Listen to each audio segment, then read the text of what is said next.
Fala turma, Mestre Mário chegando aqui no canal Ciência Exata com mais uma aula exclusiva para esse concurso. Trago questões de nível médio retiradas de provas muito recentes aplicadas pelo Instituto AOCP. Lembrando que lá no nosso site cienciaexata.com há um curso exclusivo da banca AOCP. Acesse agora cienciaexata.com e venha fazer parte da turma CIEX. Questão: assinale a alternativa que analisa corretamente a função da oração em destaque no trecho. Arruinada igreja que encontrei por lá. Então você já se depara aqui que esta oração ela está iniciando com a conjunção que. Será que é uma conjunção integrante? Será que neste caso aqui é uma conjunção causal? Será que é uma adjetiva, restritiva ou explicativa? Então vamos ver aqui. Qual que é a função da oração? Por ser uma oração adjetiva explicativa. Quando fala oração adjetiva, ok, é aquela que será iniciada com o quê? Com um pronome relativo. O que é o pronome relativo? É aquele que vai retomar o substantivo anterior. Observe, da igreja arruinada que encontrei por lá. Então, eu encontrei a igreja. Este que aqui, ele está retomando aqui este substantivo, da arruinada igreja. O substantivo aqui é igreja e arruinada é adjetivo. Então, quando ele retoma o termo anterior, olha o substantivo igreja, eu tenho um pronome relativo. Pronome relativo dará início à oração adjetiva explicativa ou restritiva. Agora, a explicativa tem a função de explicar as condições da igreja. Está explicando, você observa, da arruinada igreja que encontrei por lá, não explicou. A explicativa, ela virá com vírgula, isso daqui já vai ajudar bastante. E vai explicar o termo anterior. Maria, que conheci anteontem, vírgula, tornou-se minha amiga. Então, ele vem entre vírgulas. Descarto. Por ser uma oração subordinada, substantiva, completiva, nominal. Se é completiva nominal, ela vai exercer essa função aqui de quê? De complemento nominal. Será que neste caso eu tenho um complemento nominal? Bizu, dica, anote aí no seu caderno. A completiva nominal ela virá antecedida de preposição. Por exemplo, tenho a certeza de que ele chegará. Aí sim você observa, é complemento nominal, mas neste caso, olha o nome ali, complementa o nome, olha o nome, certeza. Certeza é substantivo, substantivo é nome. Então, tenho a certeza de que ele chegará. Completiva nominal virá acompanhada de preposição. Cadê a preposição aqui? Da igreja que encontrei por lá não tem, então não é completiva nominal. Vou descartar, porque deveria ter uma preposição antes se fosse completiva nominal. Por ser uma oração adjetiva restritiva, então disse ainda pouco. O que eu disse? Este que aqui, ele é um pronome relativo. Pronome relativo, ele dará início a quê? As orações adjetivas, que seja uma restritiva ou a outra explicativa. Restritiva, RS, não é isso? Aí você vai se lembrar do alfabeto. Restritiva é aquela que vem sem vírgula. Especifica a qual igreja a autora faz referência. Então, as restritivas, elas vêm para determinar, especificar mesmo aquele substantivo anterior. Então, especifica. Ela vai restringir, por isso chama restritiva. Então, neste caso, quando vem sem vírgula, é restritiva, a alternativa C está correta. Arruinada igreja que encontrei por lá. Qual foi a igreja que eu encontrei? Aquela arruinada. Então, aqui está restringindo aquela igreja que ele encontrou por lá. Eu especifiquei qual foi a igreja. Se fosse explicativa, explicaria. Por ser uma oração subordinada, substantiva, subjetiva, aquela subjetiva é aquela que vai exercer a função de sujeito. Se eu disser, por exemplo, é necessário que ele estude mais. Aí você vai observar, neste caso ali, este que ele estude mais está exercendo a função de sujeito. Então, quando falar da oração subordinada, substantiva, subjetiva é aquela que exerce a função de sujeito. Então, não pode ter outro sujeito na frase. Se ela vai exercer a função de sujeito, é necessário que estude mais. Então, você observa o que é necessário que estude mais. Então, é o que eu chamo de sujeito oracional, que é o sujeito em forma de oração. Pode ser substituído por isso. É necessário isso. Ok? Conseguiu compreender? Quando aparecer essa substantiva, tem que substituir por isso ou qualquer outra palavra. Por ser uma oração substantiva subjetiva, é aquela que será iniciada por uma conjunção integrante. Aquele que lá em cima é uma conjunção integrante? Não, ele é um pronome relativo. O pronome relativo dá início a quê? As orações adjetivas. Então, descarto. Apresenta o sujeito que pratica a ação de encontrar a igreja. Eu. Nada a ver. Então, quando eu tenho uma subjetiva, ela vai exercer a função de sujeito. Se ela vai exercer a função de sujeito, ela não pode ter sujeito na frase. Por ser uma oração substantiva objetiva direta, complementa o sentido do verbo arruinada. Uma igreja arruinada. Caro concursando, arruinada aqui é adjetivo. Eu especifiquei, caracterizei a igreja. Que tipo de igreja? Arruinada. Então, nada de verbo aqui não. Arruinada aqui é um adjetivo, correto?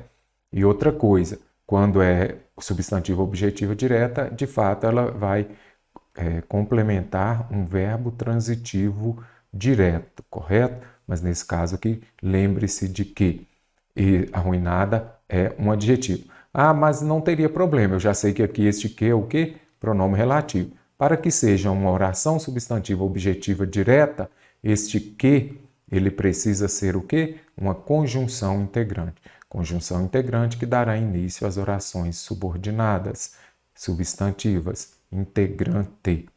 Então aqui você já descartaria também. Bem interessante essa questão, contempla bastante oração subordinada substantiva e também as adjetivas. Lembrando que as adjetivas exercem a função de adjetivo e as substantivas de quê? Substantivo naturalmente, ok? A partir da leitura do texto 1, assinale a alternativa incorreta. Vamos voltar. Nesta prova da OCP, nós temos 3 textos. Então, o texto 1. Aqui nós temos o quê? Produto interno bruto, renda per capita e distribuição de renda. Observe só que este produto interno bruto, nós já podemos identificar. Olha aqui, ele está aqui. Ele é para toda a população, para que todos tenham acesso a ele, não é isso? Quando fala de produto interno bruto, não é a riqueza do país, é a soma de bens e serviços produzidos aqui no Brasil, por exemplo. Renda per capita. O que é a renda per capita? É você pegar esse PIB, essa renda e dividir per capita e por cabeça para cada pessoa. Olha a renda aqui. Bem interessante, né? Distribuição de renda. Aí já complicou. Veio um e levou toda a renda, ou seja, aqui tem uma crítica à distribuição de renda que ocorre no Brasil. Você já sabe, a renda é mal distribuída. Quando a gente volta aqui, nós vamos marcar a alternativa incorreta. O PIB está relacionado à noção de acúmulo. Será que o PIB está diretamente falando também que ele está relacionado? Quando a gente volta aqui, observe só. O que é o PIB? Não é o acúmulo aqui? O acúmulo das riquezas é a soma do bem e serviços produzidos no Brasil. Então, isso daqui está relacionado à ideia de acúmulo. Então, está correta, eu preciso da incorreta. A renda per capita é obtida a partir da fração do produto interno bruto. Será que a renda per capita é a fração do PIB? Então, aqui nós temos o PIB, é a fração. Você dividiu esse PIB entre a população. Então, também está correta e vou descartar porque eu preciso da incorreta. A distribuição de renda evidencia divisão desigual. Quando fala distribuição da renda, é uma divisão desigual? Olha aqui, distribuição de renda, divisão desigual. Poucos têm muito e muitos têm pouco. Então, também está correta. Eu vou descartar. A renda per capita e a distribuição de renda evidenciam divisão desigual do PIB. Tanto a renda per capita e a distribuição de renda, elas evidenciam a divisão desigual? Não. O que nós vimos aqui? A renda per capita, a divisão é igual. Olha aqui, todos com a mesma quantidade do PIB. A renda per capita, sim. Agora, a distribuição de renda que não é feita de forma igual. Então, a alternativa D está incorreta e vai gabaritar a questão, porque a renda per capita evidencia uma divisão igual. Já a distribuição de renda, que é uma divisão desigual. Renda per capita e distribuição de renda são noções interrelacionadas ao PIB. Certinho aqui também, mas eu preciso da incorreta. Elas, quando a gente volta aqui ao texto, você observa que eu tenho o PIB, aí ele vira a renda per capita e a distribuição de renda. Então, estão interrelacionadas, correto? Analise as assertivas e assinale a alternativa que aponta as corretas. Aqui temos os textos. Esta questão contempla texto 2 e também texto 3. Se quiser fazer a leitura antes, só parar o vídeo. Sugiro que você leia as assertivas ou alternativas e volta ao texto. No texto 2, o crescimento continuado é considerado como consequência da capacidade produtiva. Vamos ao texto 2. Observe só, o que determina no médio e longo prazo o desempenho de um país é sua capacidade produtiva, que em qualquer período de tempo gera uma oferta agregada. Observe, então nós temos o quê?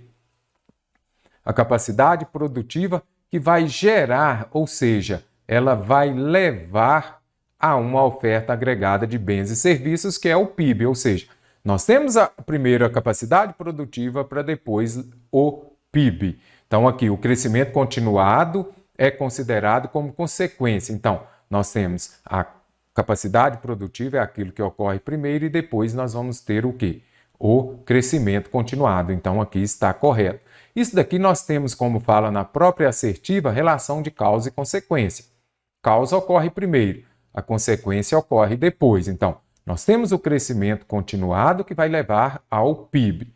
No texto 3, o crescimento continuado é considerado uma causa. Vamos ver aqui.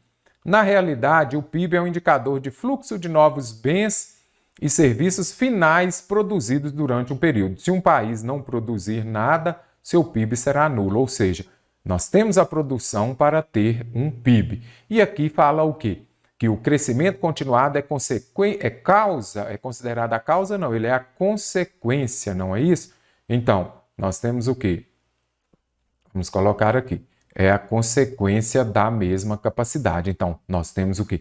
Primeiro, a capacidade produtiva para depois termos o quê? O crescimento continuado. Primeiro você produz, depois você cresce. Então, aqui ele inverteu. Ao invés de colocar consequência, colocou causa. Descarto a assertiva 1. Nos textos 2 e 3, entende-se que o PIB corresponde à capacidade produtiva de um país? Veremos aqui, observe aqui. O PIB é o quê? Observe aqui, vamos aqui. O PIB é a soma de todos os bens e serviços finais produzidos por um país. Ok, geralmente em um ano. Então, no texto 3 afirma isso. Observe aqui, denominada PIB. O que é denominado PIB? A sua capacidade produtiva, que em qualquer período de tempo gera uma oferta agregada de bens e serviços. Então, o que é o PIB? O PIB, nós podemos simplesmente falar que é a soma de bens e serviços produzidos por um país, a capacidade produtiva de bens e serviços. Então, a alternativa 2 está correta. Nos dois textos, a produção contínua é tida como requisito para que um país apresente PIB positivo em certo período de tempo. Observe só. Na realidade, o PIB é um indicador de fluxo de novos bens e serviços finais produzidos durante um período. Se um país não produzir nada em um ano, seu PIB será nulo, ou seja, o país produziu, terá um PIB maior. Quando a gente volta ao texto 2, nós já vimos que está diretamente relacionado o PIB à capacidade produtiva. Então, a alternativa 3 também está correta, ou seja, tem que ter uma produção contínua para que tenha um PIB positivo. Então, nós já vimos aqui, vamos descartar onde tem alternativa 1, que aí já facilita também. Então, somente a 2 e 3 estão corretas, já gabaritamos a questão. 2 e 4, não. Os fatores de produção mencionados no texto 2 explicam as análises realizadas a partir do PIB expostas no texto 3. Observe aqui os fatores de produção. Olha os fatores de produção aqui. Eles vão explicar essas análises, não tem uma relação com a outra. Esta primeira oração, esta primeira ação, esses fatores de produção aqui, eles não têm uma relação, eles não vão explicar essas análises realizadas a partir do PIB. Já descartaria também porque eu já sei que estão corretas 2 e 3. Como não tem 2, 3 e 4, você vai por eliminação. Assinale a alternativa correta. Nos textos 1, 2 e 3, há o predomínio da função, as funções da linguagem, função fática, função metalinguística, função referencial. Quando se fala de função da linguagem, está relacionada a emissor, receptor, o meio de comunicação utilizado e também o objetivo. Será que é uma função conativa? Função conativa ou apelativa, vamos colocar aqui, é aquela que usa para convencer alguém. Aí você vai se lembrar de que compre batom, compre batom. Estou tentando te convencer, persuadir. Então, lembre-se, comece pela mais fácil. Conativa ou apelativa é aquela que vai convencer alguém de alguma coisa. Observe aqui nos textos 1, 2 e 3, há o predomínio dessa função conativa. Vamos lá novamente. Texto 1, está tentando convencer alguém de alguma coisa?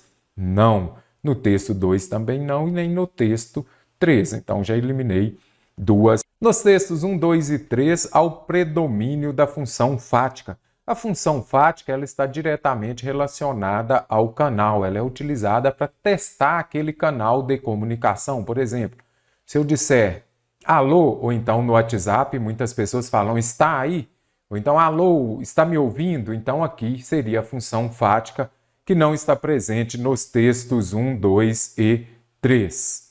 Nos textos 1, 2 e 3, há o predomínio da função metalinguística da linguagem. Quando se fala de metalinguística, está relacionado aqui, por exemplo, ao código que explica o próprio código, a linguagem que explica a própria linguagem. Por exemplo, se você tem um poema que ensina a fazer poema, uma poesia que fala lá da construção da poesia, isso seria metalinguística.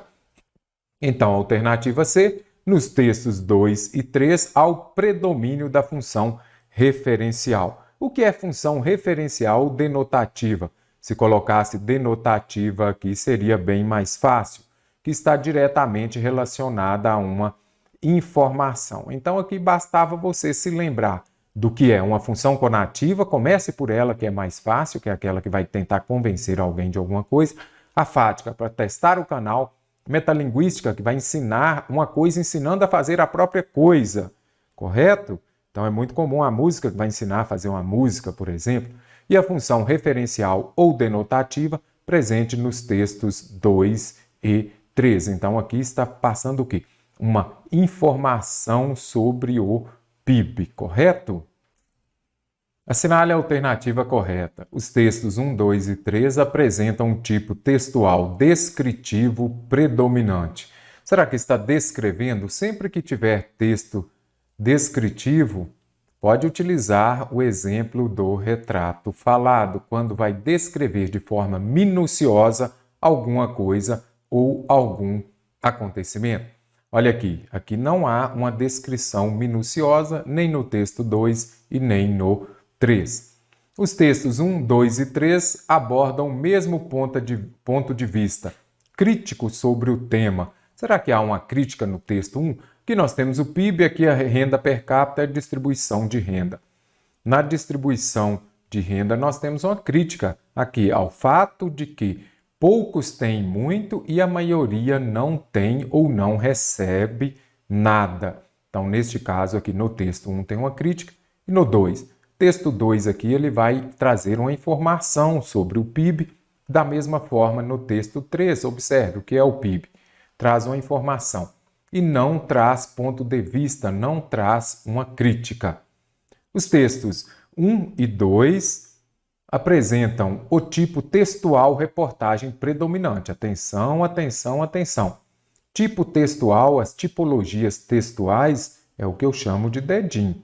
Observe só, nós temos o texto descritivo, o texto expositivo, dissertativo, injuntivo e narrativo. Observe só, reportagem não é tipologia, não é tipo, é gênero. Para você que tem dúvida ainda sobre tipologia e gênero textuais, eu trago sempre o exemplo do WhatsApp, não é isso? Olha aqui. WhatsApp. O que é o WhatsApp? O WhatsApp, será que é uma tipologia ou um gênero? O WhatsApp é um gênero. Dentro do WhatsApp, nós podemos ter, dentro desse gênero, nós podemos ter um texto injuntivo, nós podemos ter uma narração. Ah, ontem na minha rua aconteceu isso e isso. Ali nós temos uma tipologia dentro do gênero textual. Então, reportagem é gênero e não tipologia. O texto 3 apresenta tipologia textual argumentativo predominante. 1 e 2 apresentam o tipo textual narrativo. Para que seja narração, nós sabemos o quê? Terá personagem, o enredo, o local, o tempo, na última noite, no último ano. Não tem aqui os textos 1 e 2, não são textos narrativos. Eles estão trazendo uma informação. O texto 1 evidencia o ponto de vista do locutor sobre o tema certinho. Aqui ele ainda faz o quê? No texto 1, uma crítica, como eu expliquei anteriormente. Então, observe só aqui, até escrevi a palavra crítica. Ele está criticando a distribuição de renda. Então, está correto. Os textos 2 e 3 expõem informações, então são textos informativos, sem evidenciar o ponto de vista de seus locutores. Então, o texto 2, ele traz a informação sobre o que é o PIB.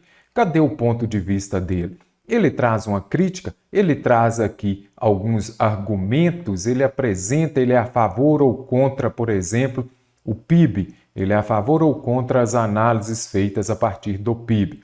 Então, nós não vamos localizar, principalmente no texto 2, esta opinião dele. Como fala aqui, sem evidenciar, ele não traz a opinião, o ponto de vista dos seus locutores. Não traz isso. Então, aqui, a alternativa é que está correta. Texto 1 traz crítica, nos demais, não. Assinale a alternativa que classifica corretamente a primeira oração. Se é oração, você vai se lembrar de que, para que seja oração, tem de ter um verbo. Quanto mais acurada for, e aqui também menor tende. Então, ele tende verbo. Então, 2 verbos, 2 orações. Aqui está falando da primeira oração. Ela é uma oração subordinada substantiva subjetiva. Tem oração, você vai se lembrar de observar a ideia, o sentido que ela estabelece, correto? Então vamos ver. Quanto mais acurada for a mensuração da quantidade, eu sempre simplifico. Esses termos aí, esses adjuntos que você pode retirar, não tem problema. Então, quanto maior for a mensuração, menor tende a ser a PTF. Então, aqui você já consegue observar o quê? Uma ideia de proporção. Quanto mais andávamos, mais perto de casa estávamos. Então, à medida que torna mais rigorosa a mensuração, menor será a PTF. Então, aqui nós temos uma ideia de proporção, proporcionalidade. Vou descartar as outras alternativas. Tem conjunção? Observe a ideia e o sentido que ela estabelece. Sobre a análise do trecho, é preciso que haja uma expansão continuada daquela cidade. Vamos marcar a alternativa incorreta. Incorreta. O trecho constitui um período composto. Ok, período composto ele terá 2 ou mais orações. Então, é preciso verbo. Se é verbo, é oração. É preciso que haja, que exista novamente um verbo. Então, 2 verbos, 2 orações, período composto. No trecho há uma oração subordinada substantiva subjetiva. É aquela que vai exercer a função de sujeito. Você pode substituir por isso, por exemplo. É preciso que haja uma expansão continuada. É preciso toda essa oração aqui, que haja uma expansão continuada daquela capacidade. Eu tenho o quê? O sujeito da oração. É o que eu chamo de sujeito oracional. O que é o sujeito oracional? É aquele que vai exercer a função de sujeito em forma de oração. Então, eu falaria, isso é preciso. O que é preciso? Isso. Então, isso é o sujeito. Então, oração subordinada substantiva subjetiva é aquela que vai exercer a função de sujeito. Ah, mas como eu vou saber que é uma oração substantiva? Este que, ele será uma conjunção integrante. É aquela que dará início a quê? A uma oração subordinada substantiva. Neste caso, subjetiva, que exerce a função de sujeito. Então, a alternativa B também está correta. No trecho, é preciso compõem a oração principal, certinho. É preciso aqui o quê? Então aqui eu já sei, oração principal, aquela que não vem acompanhada de preposição. Então aqui de fato é uma oração principal, está correta também a alternativa C. E que haja uma expansão continuada é o que? Oração subordinada, substantiva, subjetiva. Sempre que você se deparar, tente substituir a oração por isso ou qualquer palavra, ok? A oração subordinada do trecho atua sintaticamente como sujeito, correto também, ela é o sujeito. Eu não disse que a subjetiva exerce a função de sujeito. O que é preciso? Isso é preciso. A oração subordinada complementa o sentido do sujeito expresso na oração principal? Não, está errado. Então, a alternativa E vai gabaritar a questão. Essa subordinada complementa o sentido do sujeito? Não, ela é o sujeito, ela não complementa, ela é o sujeito. Isso é preciso. Como nós vimos aqui, ela exerce a função sintática de sujeito e nada de complementar o sentido do sujeito. Sobre os trechos, vamos ver o que pede aqui. É correto afirmar que o emprego de onde? Vamos ver? Mas mesmo nos países desenvolvidos, onde a disponibilidade, então aqui, este onde, ele é usado para quando se refere a lugar. Aonde é quando o verbo anterior exigir a preposição a. Fui aonde ele estava, porque quem vai a algum lugar. Mas não é isso que está cobrando, se é onde ou aonde. Está perguntando aqui sobre o emprego de onde. Ele evidencia um pronome relativo empregado para indicar lugar certinho. Olha que maravilha, a OCP. Alternativa A. Olha aqui, mas mesmo nos países desenvolvidos, onde a disponibilidade de informação. Onde está a disponibilidade de informações? Nos países. Países aqui é um lugar. Então, completa o sentido de outro advérbio, disponibilidade, nada disso. Circunstância da ação verbal também não. Pode ser substituído por no qual, sem prejuízo para o sentido e a correção gramatical? Não pode, observe. Mas mesmo nos países desenvolvidos, no qual não. Então seria nos quais, porque países desenvolvidos. Por aonde, eu já disse que aonde, este a aqui é o a exigido pelo verbo. Fui aonde queria. Quem vai a algum lugar. Por isso tem de ter a preposição a. Como não tem, então, não posso substituir por aonde, e será somente onde. No trecho, vamos ver o que pede aqui. Os elementos em destaque são, e agora? A quantidade de mão de obra, o estoque de capital. Então, vamos ver aqui. Esta questão ela está contemplando o quê? Morfossintática. Morfossintática. Então, você já ouviu falar em alguns editais, vem cobrando isso. Função morfossintática. Aqui inclui as duas coisas, a função morfológica e também a função sintática dos termos. Tem dúvida sobre morfossintaxe? Vou trazer agora uma explicação para vocês sobre o que é. Para você ter atenção, a questão morfológica e também a questão sintática. Observe. Olá, turma! A nossa aula de agora é sobre análise morfossintática.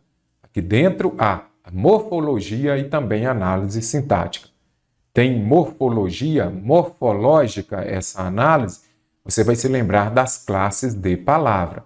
Então, análise morfológica é quando fazemos a análise daquela palavra de forma isolada. Já quando eu falo análise sintática, eu vou fazer a análise dela dentro daquela oração. Então, você vai observar que esta palavra estará relacionada às outras dentro daquela oração. Trouxe aqui dois exemplos, um de análise morfológica e a mesma frase dentro de análise sintática. Observe, as estudantes trouxeram esta apostila. Observe aqui que aqui é uma análise morfológica. Por quê? Eu vou analisar de forma isolada. Eu vou considerar o quê? As classes de palavras. Observe, artigo, substantivo, verbo, pronomes. E já falei aqui novamente um substantivo. Então, as estudantes trouxeram esta apostila. As, artigo, estudante, substantivo, trouxeram é um verbo. Você observa que na análise morfológica eu não preciso saber se ele é transitivo direto, verbo de ligação, verbo transitivo indireto, por exemplo. Esta é um pronome. Apostila, novamente um substantivo. Agora vamos fazer a análise sintática. Aí já é um pouquinho mais complexo e requer mais atenção. As estudantes trouxeram esta apostila na última semana. As estudantes, aí eu já vou considerar aqui não só as classes de palavras, mas os termos da oração.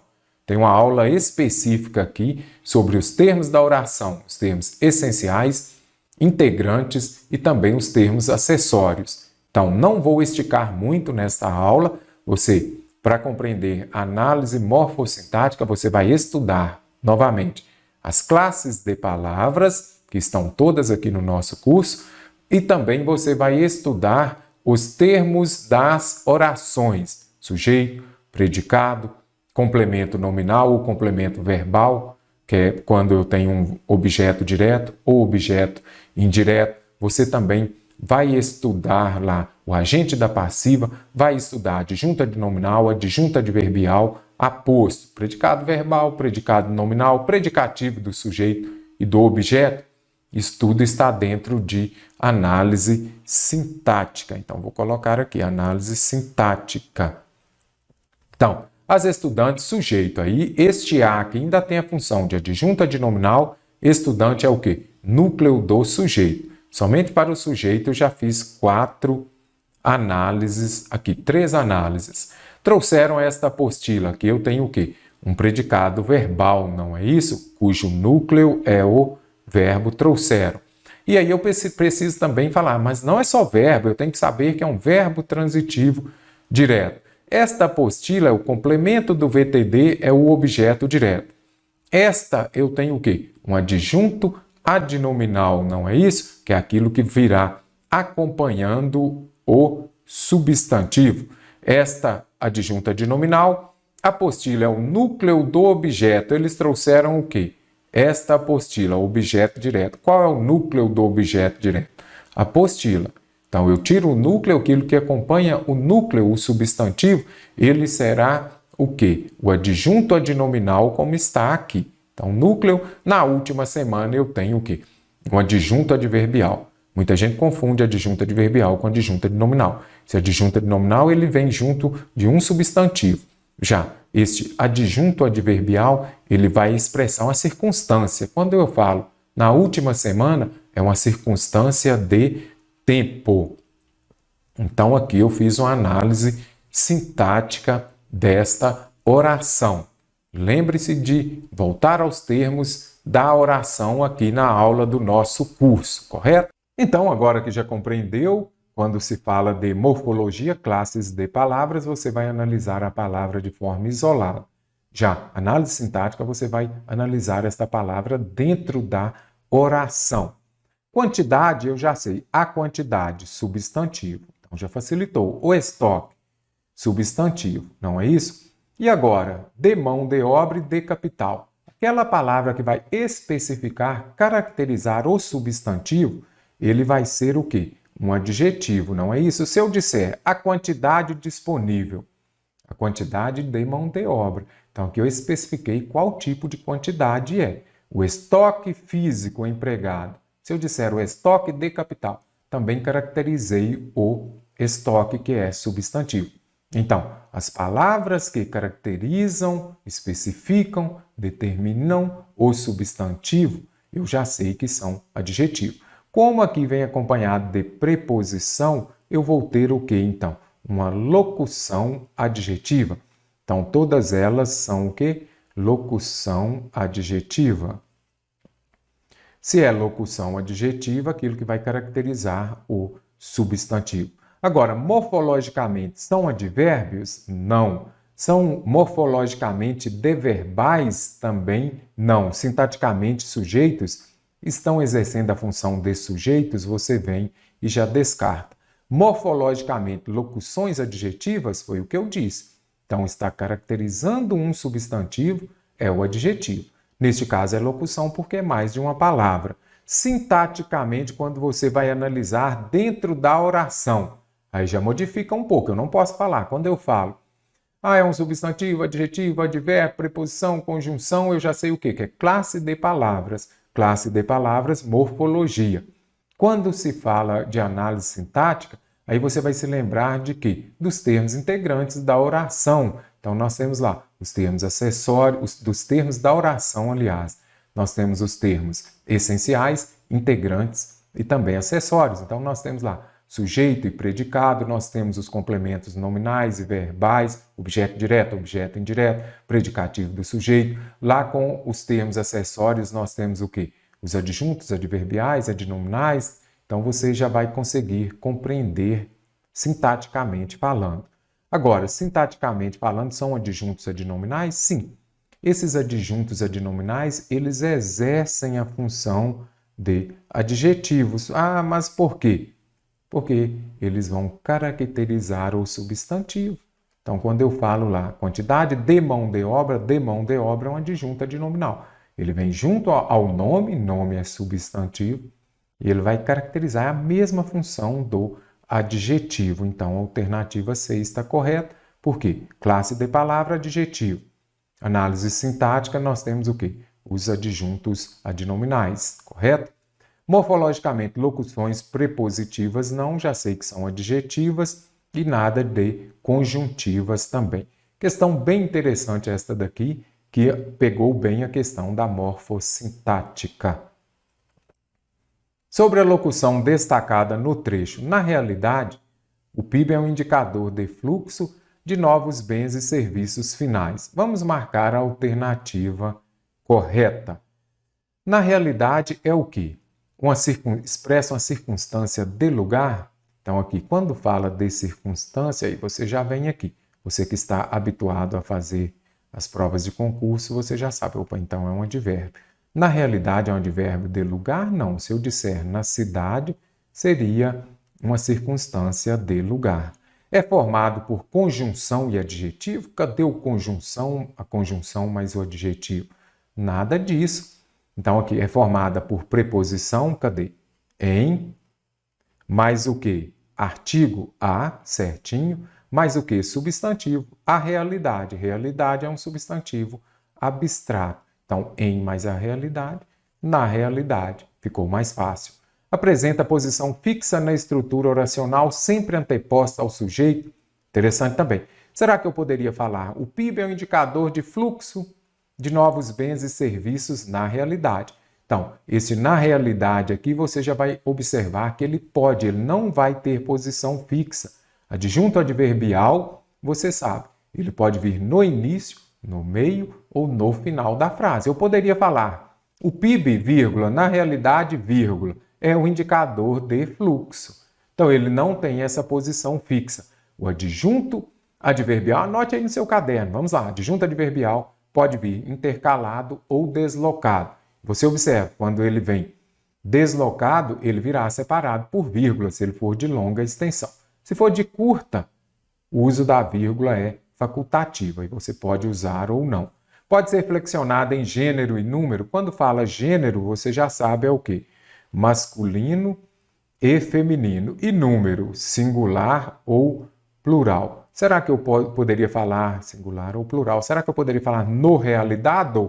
Não. Aqui não vai ter essa flexão de gênero. Então, posso vir e descartar. A alternativa é. No trecho, ele ajuda a compreender um país, mas não expressa importantes fatores. O emprego da conjunção coordenativa, mas, porém, contudo, no entanto, entretanto, todavia, vai expressar um valor semântico de quê? Observe só. Tem conjunção? Você já sabe. Se tem conjunção, você já vai lá na sua prova e anota. Tenho de observar o sentido, a ideia. Ele ajuda a compreender um país. Aí está indo numa direção. Mas não expressa fatores importantes. Se ele ajuda a compreender o país, a lógica seria ele expressar importantes fatores. Então, aqui, o mas, porém, contudo, no entanto, entretanto, todavia, ele expressa um valor de alternância, nada disso, é um valor adversativo, que é o mesmo que oposição, contraste, ressalva, aditivo, nós temos o e nem, explicativo, pois, porque, e o conclusivo pode ser também o pois depois do verbo, e também o portanto, logo, então. Então, aqui já Alternativa B, você já sabe, mas, porém, contudo, no entanto, entretanto, todavia, expressam a ideia de oposição. Tem valor semântico adversativo. Todas as expressões destacadas nos trechos são formadas por um substantivo mais adjetivo, exceto você vem e já marca aqui, que senão você vem aqui tem um substantivo, um adjetivo. Qual não tem? O que determina no médio e longo prazo o desempenho? Então, observe só, está precedido de um artigo, nós teremos o quê? Um substantivo e aqui nós temos um adjetivo, vai caracterizar que tipo de desempenho? O econômico. Então, está certo, eu vou precisar daquela que não seja formada por um substantivo e um adjetivo. O crescimento, substantivo, continuado, adjetivo. Então, descarto também. Determinada pelos fatores. A produção. Produção aqui eu tenho o quê? É um substantivo. A produção disponível, adjetivo. Aí você fala, mas não está errado aqui, produção disponíveis? Não. Esse disponíveis está concordando com fatores, os fatores disponíveis. De qualquer forma que substantivo, produção, disponível, adjetivo. Então, essa daqui não dá para anular a questão, não. As bancas não anulam questão facilmente. Quanto mais acurada, quanto menos acurada. Então, eu já vi, olha, mais, menos, eu estudei, isso é um advérbio. Então, não é substantivo. Vou descartar a alternativa D. Mas mesmo, ou melhor, vou descartar a alternativa D, não vou gabaritar a questão com a alternativa D, porque aqui não é formada por substantivo e adjetivo. Mais e menos são o quê? Advérbio. E lá eu preciso de um substantivo mais adjetivo. Mas mesmo nos países desenvolvidos, os países é o nome de lugar, pessoas, coisas, substantivo. Países bons, ruins, novos, velhos, desenvolvidos, adjetivo. Então, vou descartar também a alternativa E. A única aqui é a alternativa D, que gabarita a questão, porque eu tenho um advérbio e não um substantivo. Vamos marcar a alternativa que classifica e apresenta o modo respectivamente, ou seja, nessa ordem. Modo, tempo e pessoa. Modo indicativo, aquele que vai indicar uma ação do cotidiano, não é isso? Uma ação provável, uma ação real mesmo. Eu estudo, ele fala, correto? Quando falo lá do subjuntivo aqui, vai indicar uma possibilidade. Então vamos ver. O verbo empregado no trecho. O PIB seria, ele seria. Eu seria, tu serias, ele seria. Então, eu vou começar aqui, indicativo? Sim, nada de subjuntivo. Ah, mas o seria não expressa uma possibilidade? Sim, mas não é modo subjuntivo. Aqui eu já sei que é indicativo. Agora, é presente, se fosse presente, eu falo o quê? O PIB é. E se fosse futuro do presente, o PIB será. Então, aqui eu já vi que é o quê? Letra C de coração, gabarita a questão. Futuro do pretérito, mesmo futuro do passado, terceira pessoa do singular. O PIB é o mesmo que ele. Ele seria. Então, alternativa C, verbo aqui, bem interessante também a questão. Em todos os trechos, nas alternativas a seguir, não se justifica o emprego do sinal indicativo de crase na ocorrência do termo a, exceto em. Ou seja, só tem um aqui que poderemos utilizar a crase. Lembre-se disso. Tem um enunciado, compreenda ou para aí as alternativas, senão você nem sabe aonde você quer chegar, como chegará, né? Menor tende a ser. Eu não uso crase antes de verbo. Pegou sua prova, já vai lá e lembre-se do mestre Mário e coloque. Não uso crase antes de quê? Antes de verbo, antes de palavra no masculino, antes dos pronomes indefinidos, as bancas cobram bastante, toda, certa, quem, alguém, não vou usar. Antes também dos pronomes pessoais, não me referi a ela, não tem crase, não uso também, correto? Então aqui estão aqueles mais cobrados, crase no singular, antes de palavra no plural, nem a pau juvenal, não usa também, não uso crase antes do artigo indefinido, ok? Porque a crase não é a junção da preposição a, mas o artigo definido feminino a. Já imaginou então aqui? Que bagunça que ficaria, hein? Eu vou juntar aqui a preposição a, mais o artigo definido feminino a, mais o artigo indefinido uma. Não pode. Então, não use o crase antes dos artigos indefinidos. Alternativa A, aqui não se justifica, então já venho aqui e descarto também a alternativa A. Não uso aqui. Qual delas que eu posso usar? Porque na A não usei porque eu tenho um verbo. Onde a disponibilidade de informações permite que ela seja bem mensurada. A disponibilidade é um artigo. Nenhuma palavra anterior aqui exigiu a preposição a. Para que você tenha crase, você precisa da palavra anterior exigir a preposição a. Fui à escola. Tem crase? Sim. Por quê? Quem vai a algum lugar, mas o a de escola aí tem crase. Então, já venho aqui e descarto. Quanto mais acurada for a mensuração, novamente, artigo. Por quê? Olha aqui eu tenho um substantivo. É um resíduo explicativo após se aferir. Ele aferiu o quê? Verbo transitivo direto. Se é verbo transitivo direto, não uso crase. Então, já venho aqui e anoto também. Não uso crase depois de verbo transitivo direto. Então, isso daqui é um artigo, não é isso? E aqui eu tenho um substantivo. Substantivo. Já venho e descarto também. Então, a alternativa A está correta. Por quê? O estoque de capital físico empregado ajustado. Se ele é ajustado a alguma coisa. Mas o A de a sua, não é isso? Então, aqui eu poderia usar crase. Agora, aqui eu tenho o quê? Vamos puxar aqui. Um pronome possessivo. Eu posso usar crase antes dos pronomes possessivos? Vamos colocá-los aqui. Que seja sua, que seja nossa, que seja minha. Então, você vai se lembrar de que eu não uso, ou melhor, antes dos pronomes possessivos, o uso da crase é facultativo. Você pode ou não usar, então, ajustado à sua qualidade ou ajustado à sua qualidade. Por isso que lá no texto, se você foi mais esperto, você voltou ao texto e falou, olha, mas lá no texto não tem crase, então aqui não poderia ter. Poderia, por isso que a banca trouxe aqui um exemplo de crase facultativa. Você pode ou não usar aqui, correto? Então, usamos a crase e poderíamos também não usar. Agora, esse ajustado exige a preposição a. Se não tivesse sua, seria obrigatório. Ajustado à qualidade, aí teria uma crase, porque eu falaria ajustado ao ato de alguma coisa. Deu ao antes de uma palavra masculina, terá crase antes de uma feminina. E então, todos os termos compostos apresentados a seguir não exigem o emprego do hífen, exceto.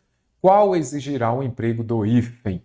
Pare o vídeo se você ainda não foi ao PDF que está disponibilizado logo abaixo do vídeo aqui no nosso curso de português, a OCP. Resolva esta questão e quero ver o que você, deixe lá nos comentários o que você achou dela. Hífen, uso ou não? Então, você observa, depois do novo acordo ortográfico, esses nomes compostos aqui, os termos compostos que têm uma preposição, como aparece aqui, olha a preposição de, não mais vêm separados por hífen. Então, cão de guarda, fim de semana, pé de moleque, não tem hífen. Mas português seria muito bom se só existissem as regras, mas há exceção. Qual das alternativas aqui, em qual delas o emprego do hífen é obrigatório? Cão de guarda, fim de semana, não tem hífen, então eu preciso daquela que tenha. Sala de jantar, depois de amanhã, você sabe que não tem, fim de semana também não. Comece pelas palavras do seu cotidiano. Pé de meia, cor de rosa, não sei. Cor de vinho, cor de café, pôr de sol, pé de moleque também não mais tem. Pôr de sol também não. Agora, pé de meia e cor de rosa tem hífen. Como você vai saber disso aqui? Gente, a OCP pegou pesadíssimo nessa, é muita leitura. Isso daqui está dentro de poucas palavras compostas que nelas tem a preposição que ainda utiliza o hífen. Cor de rosa tem hífen, por quê? Ah, mas por que cor de rosa tem, cor de vinho, cor de café não tem?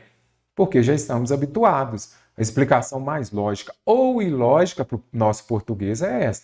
Cor de rosa já usávamos, estávamos habituados com o hífen, por que já não retirou? mas cor-de-rosa tem hífen, e pé de meia no sentido de dinheiro. Ah, ele fez o seu pé de meia. Ele já tem seu dinheiro ali. No sentido financeiro também será separado por hífen. Está dentro das poucas exceções. Mestre, como eu melhoro meu rendimento em ortografia? Lendo muito, resolvendo muitas questões.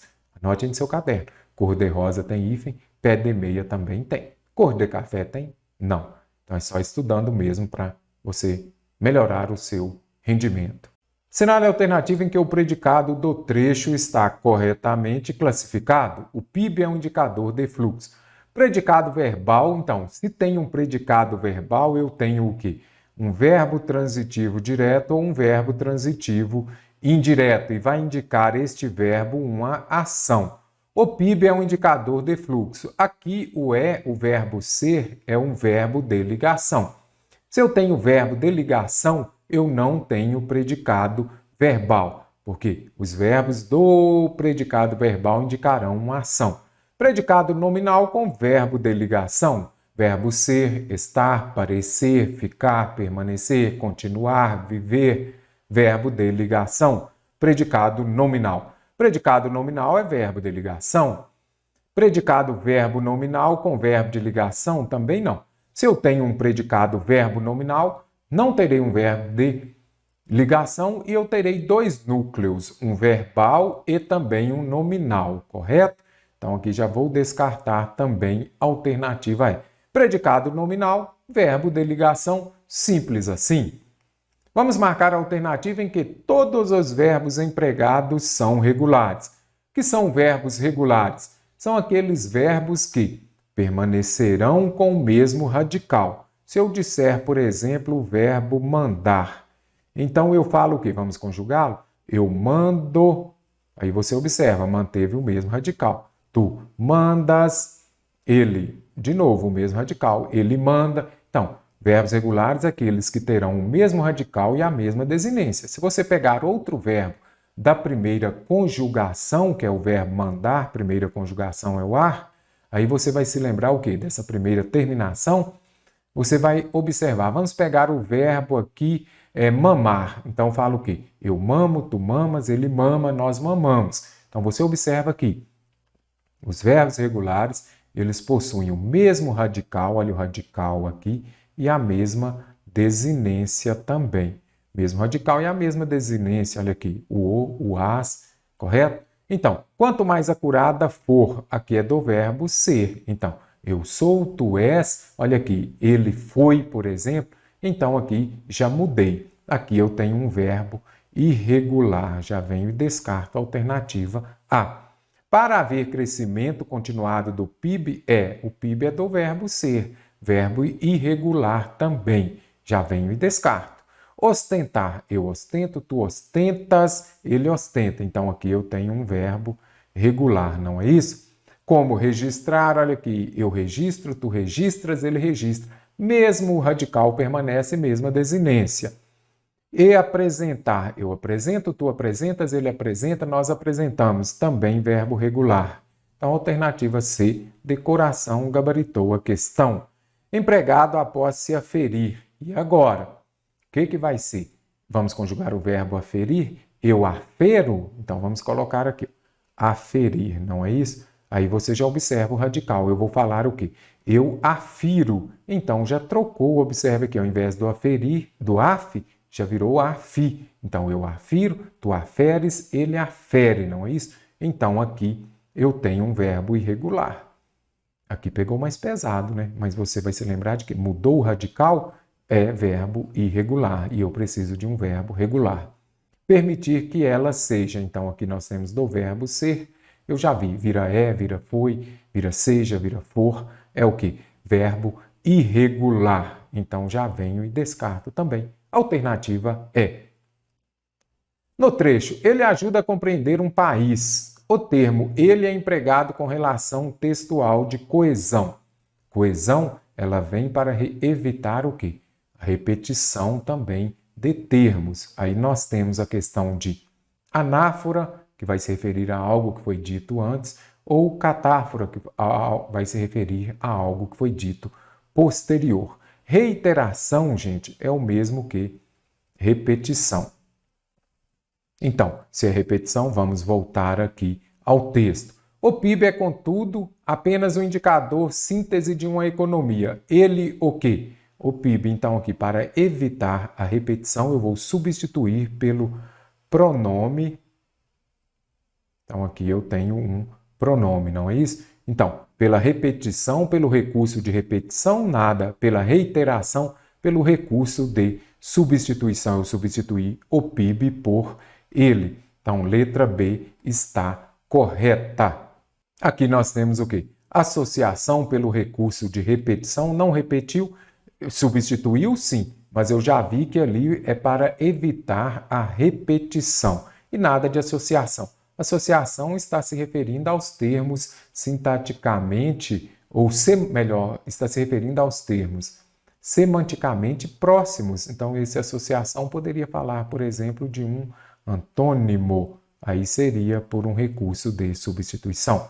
Conexão aqui está relacionado às conjunções e preposições, mais as conjunções. Então, descarta a alternativa E também. Então, aqui nós temos uma relação textual coesiva de reiteração pelo recurso da substituição. Senão, ficaria repetitivo e cansativo, redundante. Então, a alternativa B está correta.